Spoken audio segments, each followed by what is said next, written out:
Hi, guys, and welcome to another episode of Warren and Melissa on the Couch. Today, we've got a really intriguing guest, a man of many talents, Dayle Holmes. And some of you will know him from the likes of Lyne Components and Other Bikes more recently.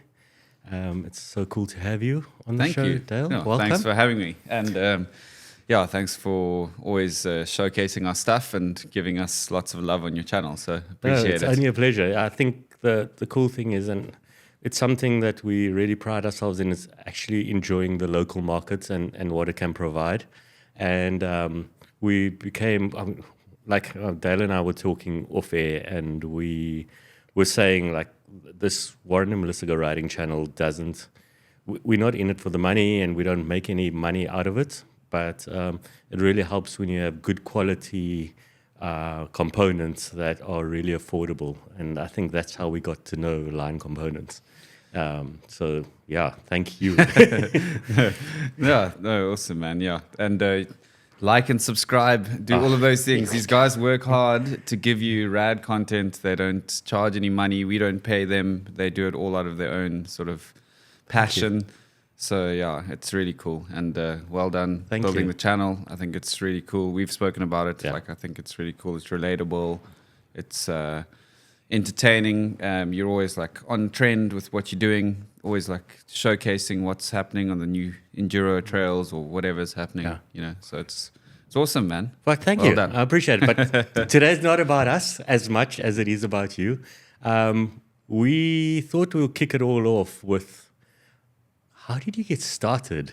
I mean, Dayle, you own, or you are the owner of one of the coolest brands out there, Other Bikes. I mean, not many people can say they own a South African e-bike brand. But before we get into Other Bikes, Lyne Components, and what came before that? I know we were chatting, and you were saying Lego and lots of Lego. Yes. But I mean, how did that kick off? I mean, where did that lead you? Sure. Okay. I'm gonna have to open a King of the Mountain stock brew here before we get going here. Yes. Rob, this one's for you. Ooh, Yeah, it's all good. Sorry, man. Cheers. Yeah, I think to answer your question, I think it started all from sort of very young age. I was always like super keen on anything like technical, building stuff, taking stuff apart.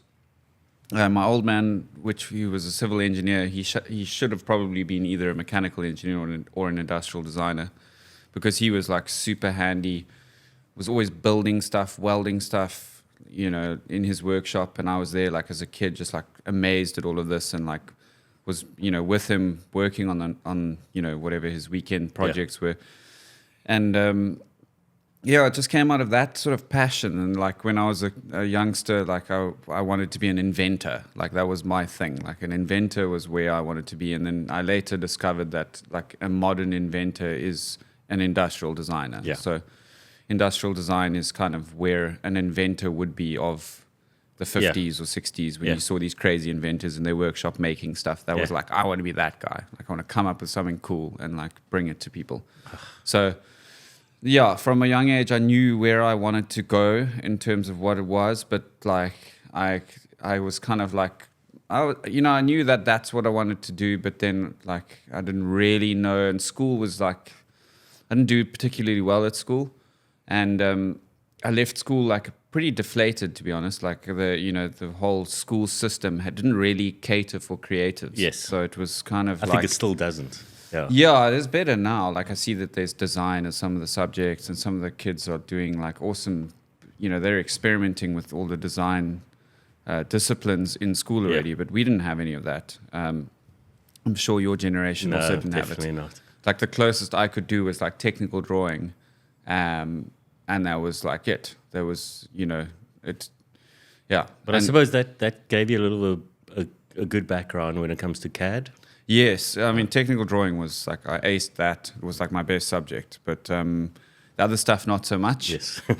Geography. I remember that like the subjects they wanted us to do were like math, science, and technical drawing, and like computers and stuff like that. But yeah, it was tricky to get through. But anyway, I eventually took a gap year and then got into studying industrial design, which was where I sort of learnt all of this interesting world of developing and manufacture and all of that. So you've always had a entrepreneurial side to you.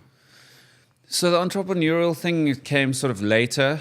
I was obsessed with motocross when I was a kid and BMX, and like I was always like, my teens, like my parents had split up and whatever, and my mom and I were like together. We didn't have that much money, and like I was trying to ride motorbikes, and I was just like, I wish there was somebody who would bring out a brand of like motocross stuff to help, like do it on a budget, because like it was such an expensive sport.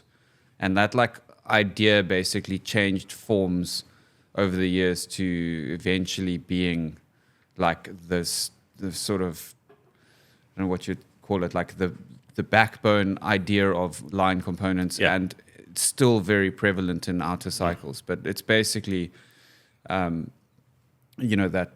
kind of like giving value but also performance and also, having a real love for that product, because that's also important. You know, it's not. I don't like believe in making things where you settle for your product. Yeah. It's like, I wanted, the S works, but I could only afford the Giant. Yes.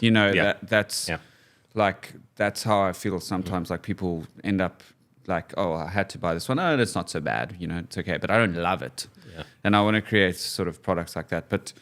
Yeah, I mean that's basically where it all started, and then after university, I worked like for a company developing like weird shoes, like sort of from shoes to bicycles, Croc style shoes, and we'd worked on water coolers, and I had an awesome boss who I still chat to regularly, but we went on some crazy adventures designing all sorts of interesting things. And and then a buddy of mine, Raul, who studied industrial design in my class, phoned me up and he was like, hey man, I'm at Silverback Bikes and I know you did a bit of mountain biking and you're quite a technical industrial designer. We've got this opening for a position for industrial design at Silverback. And I was like, sure, this sounds amazing. Because at this point I was living in Cape Town and I moved to Joburg for this job opportunity. Yeah. And I had grown up in Joburg. And this role was based in Cape Town? Yeah, this was back in Cape Town. Okay. And I'd grown up in Joburg, had moved to Cape Town, fallen totally in love with Cape Town, and now was back in Joburg, not very happy, missing surfing and kite surfing and mountain biking, and like then sitting in traffic for like an hour to go 8Ks. Well. Yeah, that was me. I was like, although I was learning a lot, it was just like the lifestyle here is too good. Yeah. Yeah, and then got a job at Silverback, worked there for nearly 6 years, and it was a wild ride. I mean, it was an awesome bunch of people. We had like just this like growth spurt of the brand, like just kind of exploding and moving over to Germany, and there was just like loads of sales, and like the owner wanted to like push super hard and like opening as many molds as possible for new frames. So we just were like budgets were big and we could just go wild with ideas, and it was very stressful. Like there was a lot. It was a smallish team doing a huge amount of work and trying to sort of take on the big boys. Yeah. And the thing that also resonated with Silverback with me was their good value. Yes. They've always been a brand that really pushed good value. So I kind of could believe in the core values of the brand. I think that the cool thing that I remember from Silverback, it was my first bike. So I had a Silverback Solo one. Okay, cool. And I did the graphics on that bike. No ways. Yeah. And I was like, I couldn't understand. Like, I always knew, what intrigued me about them is that they're a South African brand, but they had a German sticker on it. And I was like, just put the South African sticker on it. Yeah, that was a tricky one. You know what? I didn't really agree with that, but at the same time, Dion, the owner, he lived in Germany. Okay.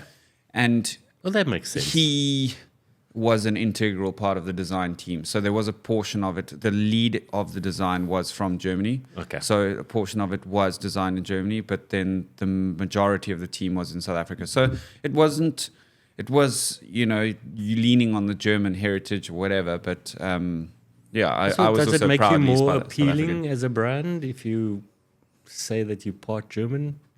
Maybe a to little some bit? people, like though that kind of consumer that needs that like smoke and mirrors, Yes. there is a certain consumer that doesn't trust a South African brand. Yeah. Unfortunately, it is a big thing. Like Still today? sure, like even with outer cycles, and I was like, that was my biggest concern launching, and it's like, how are people going to just, they're going to just be like, well, I'll just buy a Specialized or a Trek. Yeah. So we had to just sort of dig deep and be like, let's just do this, and blindly hope that hopefully the Lyne sort of what would you call Lineage it, or reputation, reputation, would come through in the bikes, and also maybe people are willing to try something new, especially if the product is good and it looks right and it feels right. Then we could sort of get the trust, which seems to be working, but we still do have a lot of sales that we don't. Where we chat to people and then we see that they go to a major brand. Yeah. They're still not 100% comfortable, which is fine. Yeah. Like, we are realistic that is going to be a part of it. Yeah. There's going to be a period of time where people are going to get more and more familiar with the brand. Yes. Like I was saying to you before we started the podcast, it's so nice to see when you're riding on the trails how many bikes or auto bikes there are out there. And I don't think people realize just how many people have taken up the opportunity to own a proudly South African e-bike, firstly, and secondly, a bike that's well serviced and well looked after and has absolutely phenomenal components on it. Thanks, man. Yeah, no, we are super excited about that. You're probably seeing it more sort of like, there are quite a few people that sort of know us in this excuse me, community that have trusted us to get on board. We are now focusing on starting to move more towards Gauteng and stuff, because we're almost like entirely focused just to start here. And, Yes. and we have we've sold some bikes here. We've got some people, they're spreading the word. Yeah. But yeah, we still have a whole country to go and, Well, that's, and sell into. that's exciting. But we though.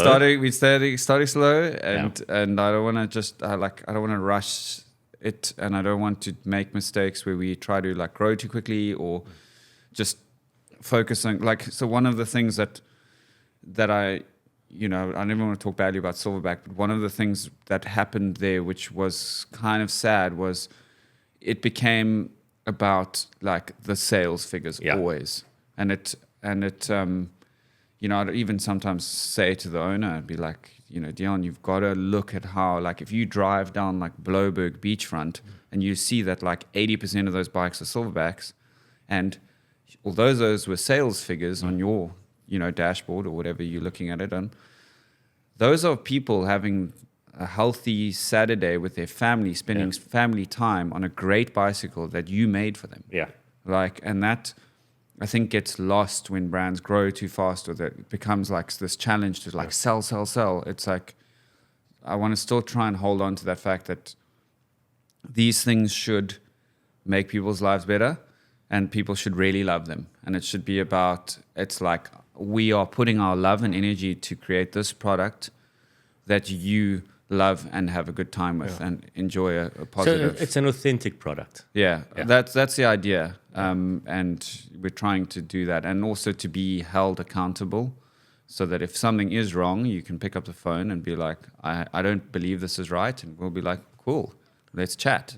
That's, and I think that's also the way that we've always run Lyne Components. And it's funny because I've turned some customers into, like, some keyboard warrior customers into some of our best customers. Yeah.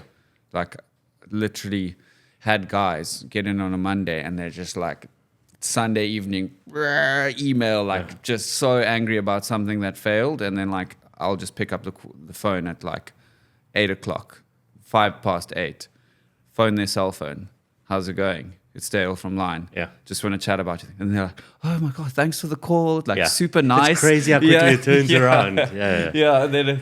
And then they're like, dude, that's amazing service. And then like, we get them sorted out and we're like, I'm sorry, it shouldn't have performed like that. We're going to look into what the problem was. But it's just that that's important. But I think if you're honest with people and you're willing to go the extra mile, it changes the game completely. Yeah. I know that it's not that easy when you scale. Yes. So I know that is my one fear. You get to keep your finger on the pulse right now. Yeah. So that's like, it's cool. Like the way that we're working just with our small team, like I still try to always explain just about how, instill those values in everybody else. And especially like, if somebody phones, it's like, thanks for the call. Thanks for taking time out of your day to reach out to our brand. Yeah. Whether it's to complain or to inquire about stock or to ask a question, it's like, thanks for calling or thanks for the email. That means a lot that people are interacting with the brand, and you should appreciate that. So hopefully we can keep that instilled in the rest of it. But Exciting times. On a flip side, I had an idea in my head.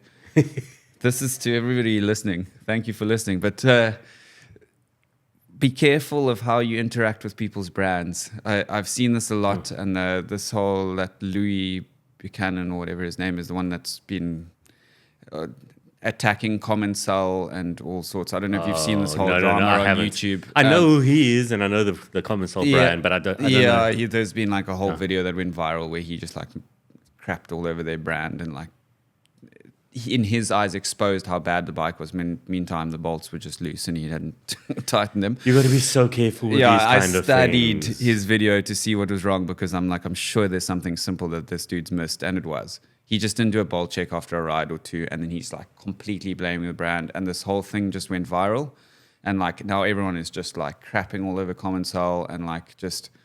And I'm just thinking about like Max Commensal, who's probably a little bit like me, who just wanted to make rad bikes for people to have a rad time on, and he's got a big amount of things on his plate, and like one quality control slip up with one bolt equals the whole internet coming down on him. Yeah, I just wanted to say, cool. let's be reasonable and that's don't be keyboard warriors and. Just remember, I think people are so quick to jump onto a keyboard, though.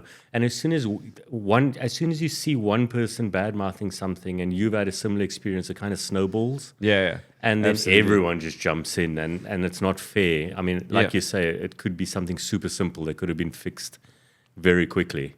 Absolutely. And maybe just take yourself out of the situation for 10 minutes and calm down, go have a beer or absolutely. And just have a think before you go and bash something. Because there's usually a bunch of people who really love what they do and they're just trying their best. But I think it's Bikehub bandits. Yes, chill out. Just phone the brand first before you post on Bikehub. Yeah, I promise you that they will sort you out before you post on Bikehub. If you phone them and you contacted them multiple times, then post on Bikehub. Dude, if I had one rand for every time I've been on a hub where there's been a bit of a rant, I'd be a rich man now. Yeah, and I see it. Like I see it with the stores and stuff, and like the bike stores in South Africa just getting like pummeled on Bikehub. Yeah. And then I go and speak to the store owner, and he's like, "Bro, you won't believe what that customer was like." Yeah. And they will go and like tell the story on Bikehub, but then the store owner's like, "No, you don't understand. This guy fiddled with that bike and did this, this, and this, and left that out of his story. But we can't comment. We just have to say sorry." Yeah. So it's that quite hectic. Whole thing of the customer's always right is not fair. I don't think it's fair. No. And you notice it more when it comes to the smaller brands. The bigger brands absorb it and they kind of move on and it's all fine. The smaller brands get affected because 1 or 2 bike sales for a smaller brand compared to 1 or 2 bike sales for a specialized. It's huge. It's massive. Or you have it like this common sale situation where you have one big influencer who can then affect a big brand. Yeah.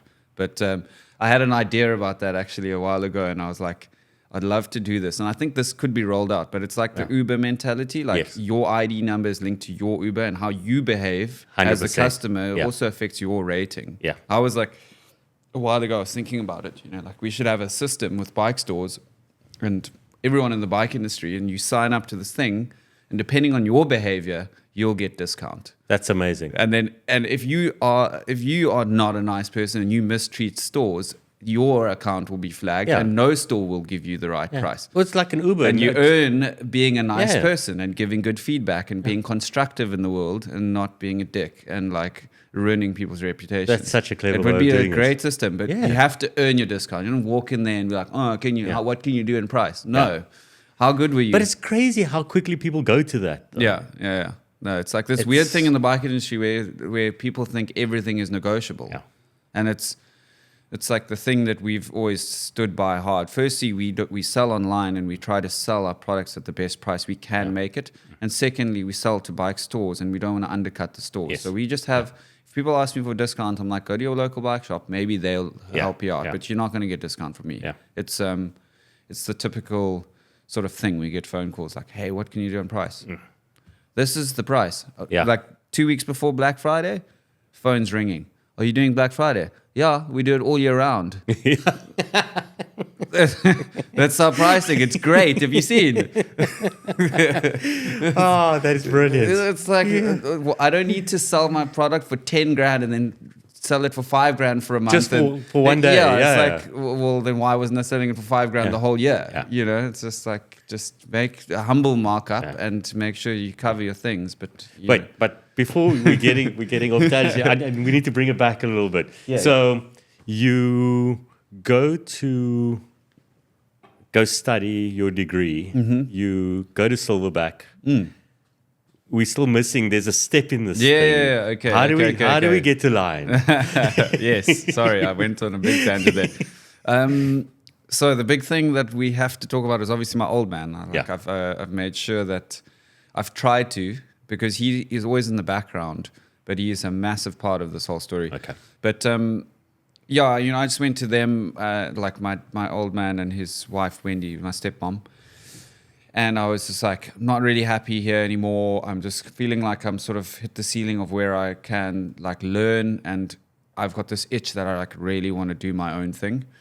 And my old man was like, at the time he was in between contracts and he was like, and he had some money and he was like, I would like to invest in this idea. I think it's a great idea. Like, you've got a good background in now like designing and developing stuff and you know how to have things made in Taiwan.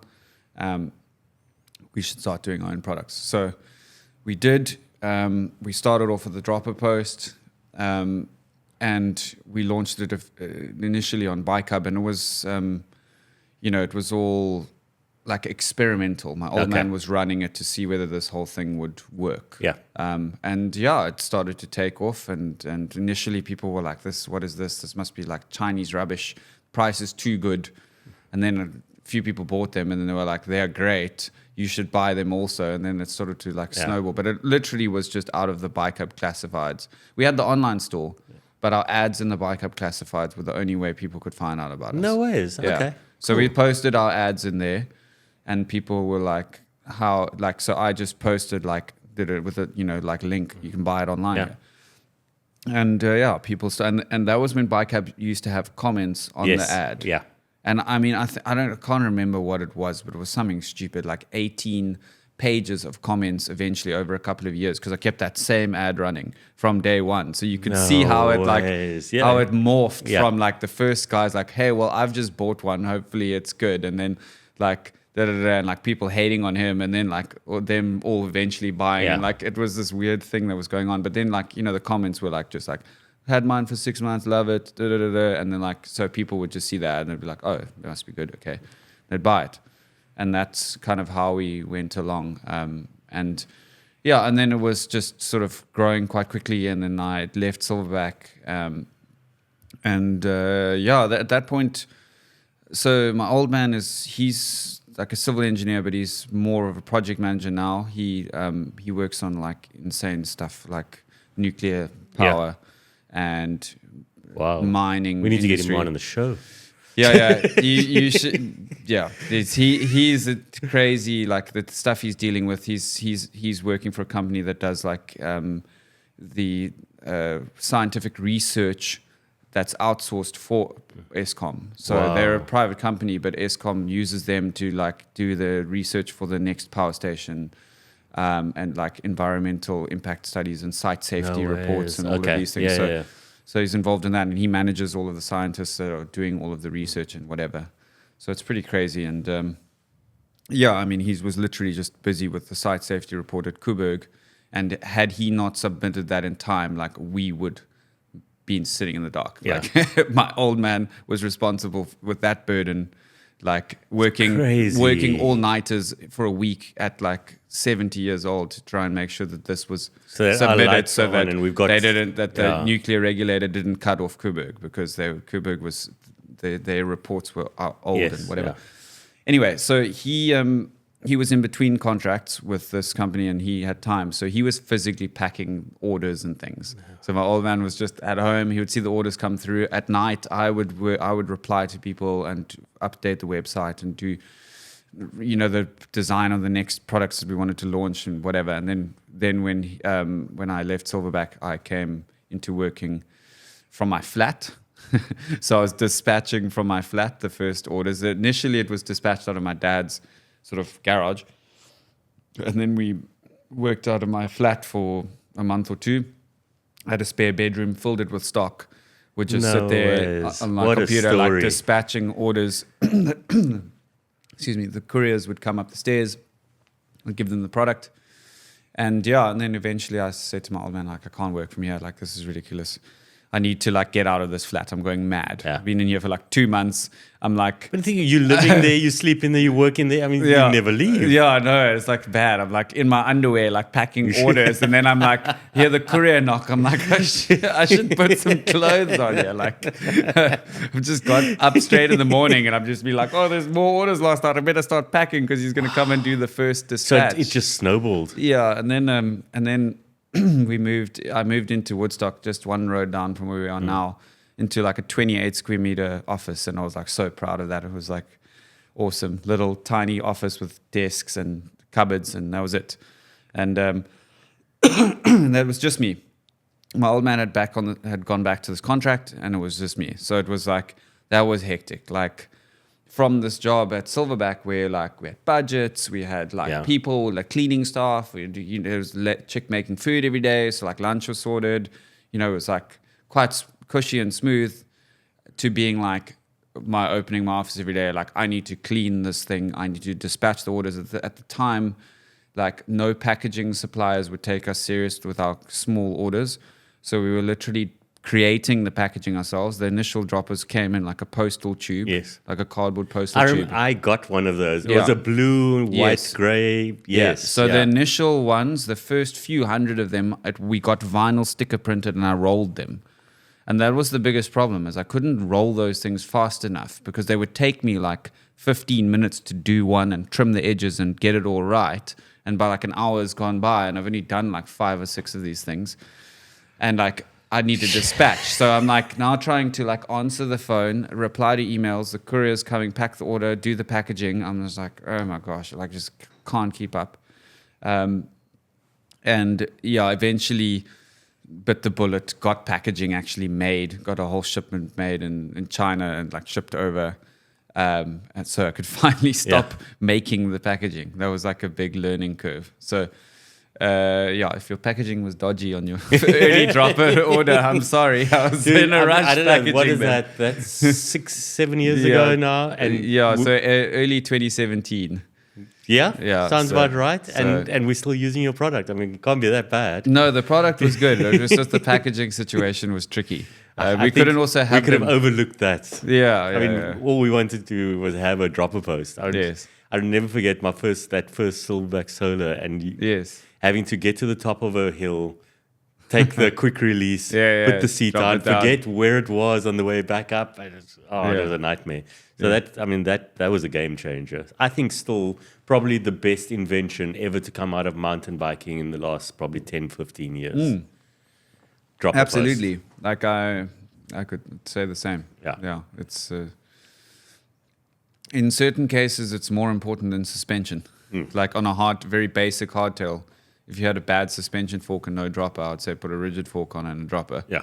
So you're safer on the bike. Yeah. No, dude, that's what a story. So you guys obviously moved into the first place, and then you expanded the product lineup. Yeah.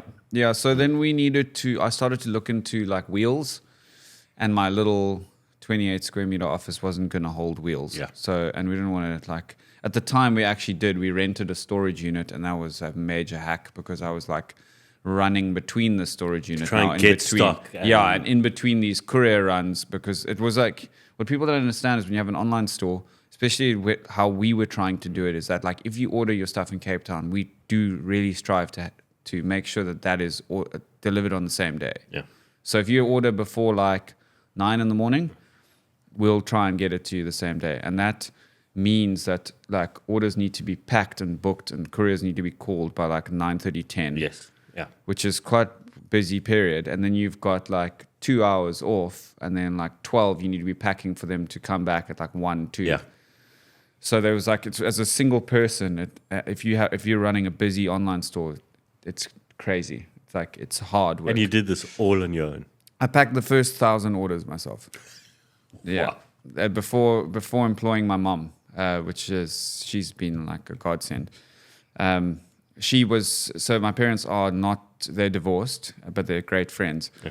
And she had moved back to Cape Town, and she was just wanting something to do. And she was like, do you want help? I'm like, yes. And my mom was always like the best at doing presents at Christmas. Like she had the neatest, she does better than best wrapping. Better than all the moms. Her presents were always legit, like so neatly done. And she was like, she's an artist, and she used to do arts and craft. Like she used to teach at school, like at the schools I went when I was a kid. She was the art teacher, so she was always like so good with like scissors and everything. And I was like, you need to help me pack orders. And she still does to this day, packs these beautiful parcels to customers. So your mom's carefully. such an amazing person. Yeah. So she takes real pride in that, making sure. And now that we've got more staff, she's like always like cracking the whip there. Make it neat. Don't send this out. You know what? It's the attention to detail. Yeah. It's what makes the difference. It's what sets you guys apart from everyone else. I was just talking about packaging. I was looking at the packaging of the new wireless dropper. So for those who don't know, Dayle started with cable droppers, and we are now, like technology does, we've advanced, and you've got one of the coolest, most responsive wireless droppers. I actually don't know if there are any other wireless droppers other than said name brand and yours in the country at the moment. There is another one. I think Wmgoriding has one. Okay. But yeah, I mean, we're pretty happy with the way that they perform. Yeah. I think everyone's products are good, so I'm not going to badmouth the other ones. Yeah. It's just that I think at the price, we've got a good product. Yeah, no, it's fantastic. But yeah. but the packaging though. Let's just go back to the packaging. You guys nailed it. Thanks, man. It looks so professional. And I think Melissa did a little video, and we spoke about it. What a rad product. Thanks, man. We're super well stoked. done for, again, nailing the brief. So Thanks, man. good quality, fantastic price, longevity, good service, good support. It's everything people want from a brand. Yeah, thanks, man. Yeah, no, we're super happy with it. As with all our products, we test ride them. We've got good suppliers, which makes a huge difference. Like that e-dropper specifically is like a collab with Transex, and they're doing amazing work. We really like, and we've made them improve. Like I think I'm one of their hardest customers. Okay. Like I give them a lot of stick, and like if there's anything remotely wrong with the product, I send it back to Taiwan or I send them videos. And like often they're like other people are happy with it, and I'm like, no, it's got to be right. So. Yeah, we're very happy. We're blessed to have good suppliers, which is huge. But at the same time, that didn't just happen by accident. I've like gone through a lot of suppliers and worked with a lot of people, and found the good ones. Yeah, so that customers can enjoy good quality product. That's absolutely awesome. So you've gone now, and we've got Lyne Components. It's an established brand. For those people who don't know Lyne, those are far and few between. I'm going to put a link in the description so you guys will be able to see some of the brand. So you've got this brand. You're bringing out some new products. You've got some amazing wheels. I mean, Melissa and I both still use them. the AMP HDs, and they're phenomenal. And we both do enduro, and we do some fun rides. And we're not the greatest riders, and I weigh a ton, and Melissa's quite hard on her bike, but they are amazing. So the products are phenomenal, and they're well supported. So Dayle, you've got Lyne Components. Now there's this bike brand. So you go from having one of the most successful component brands. How do we get to launching your first e-bike? Yeah, so that's an interesting story, but it basically came out of like a long relationship with a friend in Taiwan, a Taiwanese guy. And I'll try and give you the shortened version because I can talk about it forever. But effectively, it was a friend of mine. He worked at Max's Tires, and same age as me. We stayed in contact. Every time I'd go to Taiwan, we'd sort of drink beer and hang out and whatever. It wasn't about work anymore. It was just we would talk about like the industry and whatever, but it wasn't like we needed to do business. He eventually started his own company. I started doing business with him on certain Holy Rail products and stuff. They were assembling it for us, sort of a trading company and also a company facilitating brands production. It's like one of the biggest problems and like at Silverback, we would have to travel a lot. Yeah. We would have to, because when you're not there, things go wrong and like you need someone on the ground. So basically their company serves as that purpose. Like they speak good English, they're Taiwanese, but they're able to like literally run down to the factory and see what's going on. Oh, that's Take fantastic. a video. If there's a problem solve. So there's quite a few companies like this, trading companies that do this. So this mate of mine was doing this, and then eventually he started getting requests for some customers wanted an e-bike frame that they could just brand. Okay. So like an open model frame, but not an open model frame in the sense of like a catalog frame designed by some dude who's never ridden a bike before. Yes. Like that's the AliExpress side of it. Yeah. And he got in touch with me and he was like, could you help me like work on these frames? At this point, he had already employed like another designer in Taiwan. Himself, he's become quite good at like CAD and whatever. And we started working on these frames. And as the years rolled by, he's always leaned on me to kind of like help him with these frames and with other like funny things like ice pick mounts for customers and production problems, and even some bigger road bike brands, which I can't mention the names, but he's just like, they don't have capacity, I don't have capacity, can you help me like solve this frame design? So send me the model and work on it. So like this relationship had been going for some time, and I'd been working on these frames with him, which he then was sort of allowing licensing to customers, but separate parts of the world to use. Yeah.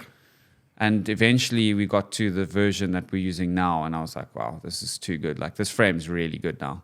Like, and the way that you see, the problem is like for us, if we had to have just started out of cycles now, it would be that like we'd be faced with about like 800 grand's worth of tooling to be able to create that bike. Yeah.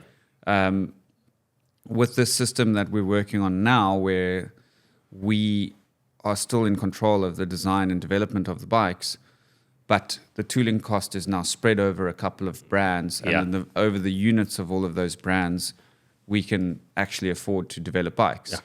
So you can, sorry to break your word, but when you say develop bikes, you can make changes to geometry? No, develop complete bikes off the ground. Oh, wow. Yeah. So for example, that the tooling on that e-bike is custom. It's not, it's a complicated scenario, but we were basically involved in controlling the design of that frame. Wow. So I can't say that, I can say I designed it, but at the same time, that would be a bit of a lie, because I don't feel that would be giving them credit enough, because I was involved, but there was lots of back and forth and lots of changes on their side, and lots of me being too busy and sending sketches rather, or doing something like that and leaning on their development because they have a team as well. So that's These how we guys basic are proper. Bro, you don't understand. Like Taiwanese people are so on top of it. So yeah, that's basically how we got this frame going. That's like the main thing. Like, and then from there, the frame has changed Outer Cycles has some changes to that frame as well, which is specific to our brand. And then the idea is that eventually we will break away completely when we have enough volume and enough units to being our own completely unique frame. But we still are the designers and the developers of those frames. So it's an interesting story. We ended up in like a very powerful situation in this partnership with my friend, because, you know, we have the best of both worlds. We don't have to completely cover the tooling. And now they have something great to offer their other customers. Yes. Yeah. But yet we can still come up with rad ideas, and that's why we've got things like the enduro bike that we're busy testing. Yeah. The gravel bike's been submitted, and that's in like full steam ahead, working on that. And then there's like a V2 e-bike that I've started, and a whole roadmap for 25, 26 that we want to do. Ways. Because in How like exciting. 26, I want to have this is, I mean, bold claims now, but I want to have like a fully functioning. Put it out there. But you know, the paddock of bikes. You know, including like a marathon XC bike and an e-bike still, but enduro bike, gravel bike. I want a hardtail too. So those are like kind of the bare bone models I'd like to do by that point. Yeah. But I think what's so exciting for me is I went into Black Sheep Bikes the other day, and they're obviously one of the people who are stocking your bikes. And the positive feedback from people not only working there but coming into the store, talking about geometry, talking about component spec, talking about longevity of those Shimano motors and the batteries and the compact down tube, but it doesn't even look like an e-bike. It's just, dude, it goes a long way for your brand. Thanks, man. Yeah. It's we're trying. Thankfully, the frame design thing, before trying to be an entrepreneur and component design, like frame design was where I came from. So I do feel quite comfortable there. Yeah. Like, and that's why this whole e-bike project and these new projects are like just like opening up the old memories and old skills that I'm like quite comfortable and doing. Something you were really passionate about as well. Yeah, sure. And it's like, it's weird. Like it's a bit more difficult now. Like at Silverback, we would like be like booked off for 3 months to do a frame, you know? So now I'm like trying to run a business and do frame design and all the rest. But thankfully I have the team in Taiwan to lean on. So if I'm like, I can't physically 3D model this, here's a sketch. This is what I'm trying to do. Do you understand? And then send me a 3D model back. I'm like, the dream. Because it's just, sometimes 3D modeling is extremely slow. Yes. And it's like, and you're not even trying to like do something complicated. It's just like getting it from your brain onto a computer. Yeah. So I'm very sort of lucky where we are now. And the development is moving super fast, which is cool. Dude, exciting times ahead. Yeah, but I'm very excited. Before we close off, just a couple of things. Dayle's going to be back. I think it's very difficult. Like we try and aim for an hour or so with the show, but when you have a person like Dayle on the show, like there's so many questions, and there's so like, and he's not even getting to the juicy bits yet. So we're going to have him back. But before we wrap this all up, there's something that. And this is Melissa's request. It's not even my request. Okay. She wants to know about pit bike racing, dude.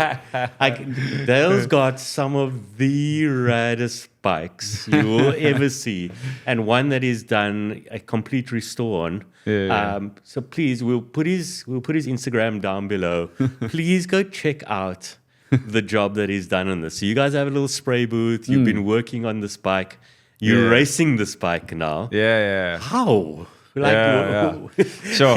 I'll try to give you the compressed version of that. But basically, like pit bikes started in like 2005. They became popular. It was like a whole scene.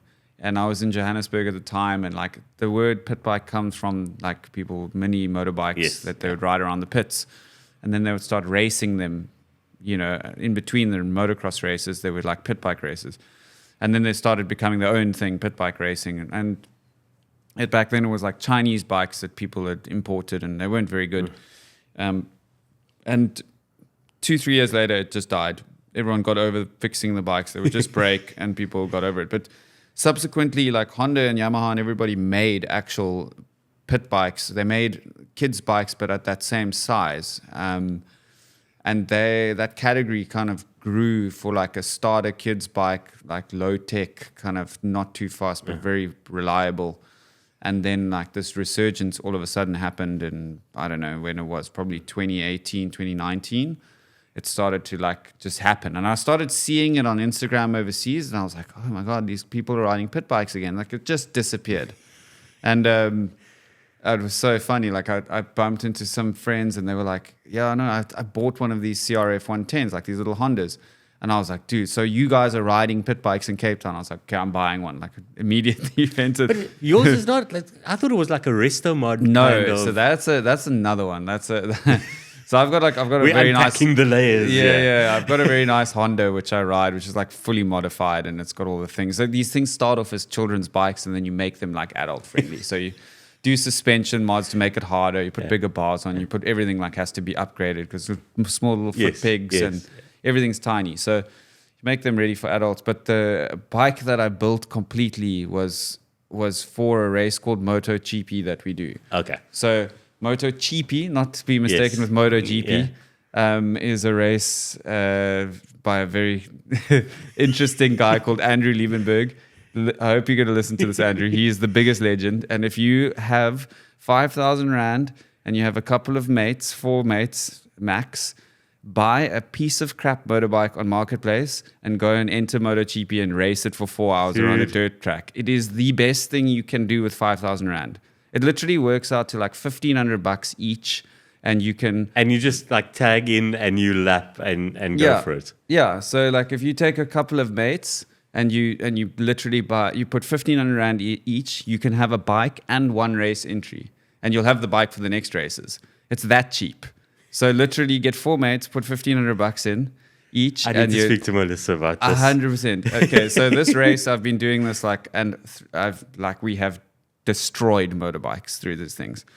And like the problem is for 5,000 Rand, you can't really get like a Japanese motorbike. Yes, you end up buying these Chinese pit bikes. They're leftovers from 10 years ago that we were racing that have now resurfaced on Marketplace.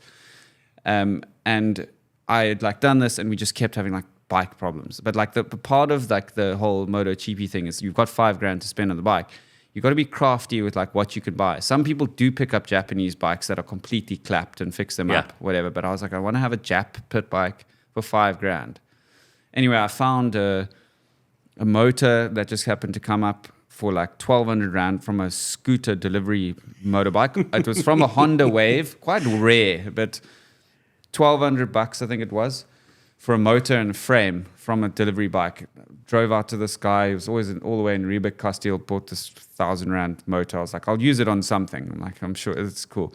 Then I had this idea that I could actually build my own pit bike. I've got boxes of parts from another build that I did. I bought some dude was immigrating, and he had a whole bunch of pit bike parts that I just bought the whole thing for $2,500. I had like wheels and suspension, and I was like, I'm gonna make this into a full... We're going back to Lego, full circle. Yeah. No, I'm gonna take the Honda, figure out what the geometry is on that thing, and build a jig and make the geometry for a homemade bike. So that was like the whole process, and it literally consumed like 6 months of my life. I think I spent like well over 100 hours on the project, like probably more, probably 200 hours. But like late evenings, just tinkering on this thing. So I took this janky scooter frame and like set up the forks, and then got it. I had never welded before either, so I bought a welder. Like my buddy's a fabricator. He gave me like a course on like welding. Got into like fabricating, cutting. So built this whole pit bike, and now it's so rad. And I'm like, I actually can't take it back to MotoGP because it's so hard on the bike. Like I've done 2 cheapies. The bike broke. The first one we had an electrical failure, which was super stupid.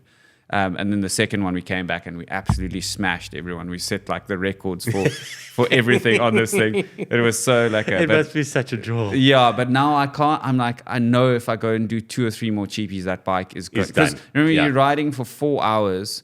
I was trying to remember how far.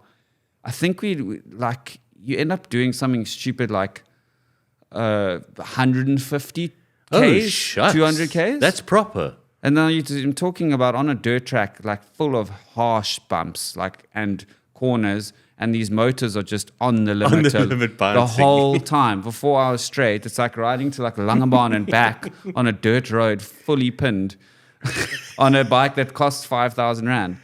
So I just can't do it to the bike again. Yeah. I'm just like, I put too much time in it, so I'm going to be looking for another piece of crap to go Oh to my ride on. goodness. Okay, so I think we should put it out there. If there are 3 of you guys that want to come join me and buy a dumbass bike that we can take to 100%. to this race, let's do it. I'm super keen. So I'll give you the rundown of the rules super fast.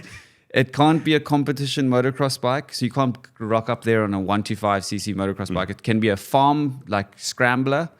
It can't be over 125 cc's unless it's a scooter where it can go to 150. Yeah, because a lot of the scooters are 150. So you can ride a scooter, a scrambler, a delivery bike, a scooter on an off-road. No, and these guys go, they finish that thing on scooters, like scooters with no fairings, just handlebars and a frame, and they go.